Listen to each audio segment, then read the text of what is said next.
others who are working on sort of, it's on the cloud, but it's in your secure container. And you can then move the secure container somewhere else if that server goes down and gets breached, whatever. But there's more innovation needed there. Yep, thank you. Andrew, do you see advances in encryption as a force for good or a tool for malicious actors? I see it as both. So I was at the Aspen Institute Cybersecurity Summit yesterday, and it's interesting because the NSA repeatedly said that encryption is really not their concern. They sort of see it going spotty, but otherwise they're not really too worried about encryption. And the FBI repeatedly said encryption is our nightmare. Encryption constantly stymies investigations, and it makes us go dark. So going spotty versus going dark.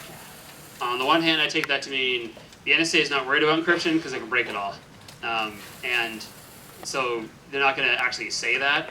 I mean, I wouldn't say that, because, or it's just posturing so that when like the Russians and the Chinese say, oh, we're heavily encrypted, make them, it's a whole psychological operation there.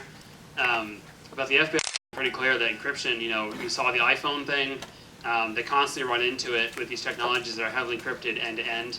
And in some cases, the user legitimately doesn't know the passcode to unlock those things. It's tied to, two-factor authentication, or three-factor or four-factor. And so it does get in the way of law enforcement. However, there's plenty of other ways. Other countries who are less moral will just put a gun to your head and say, type the password in. And if you don't know, we'll throw you in jail until you remember it. And for the business side, though, everyone wants to secure their information. Both the NSA and the FBI have come out and said, we want you to have strong encryption. I mean, the director of the FBI encrypts his laptop when he travels. He's the director of the FBI. I mean, he doesn't have to worry about border crossings and that.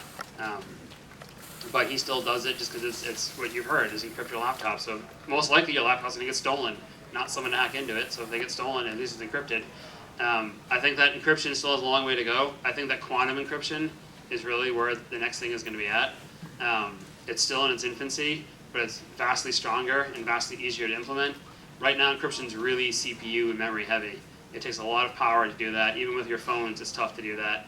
If any of you have encrypted your phone, you notice it's slower. It's demonstrably slower because it's got to do all these calculations all the time.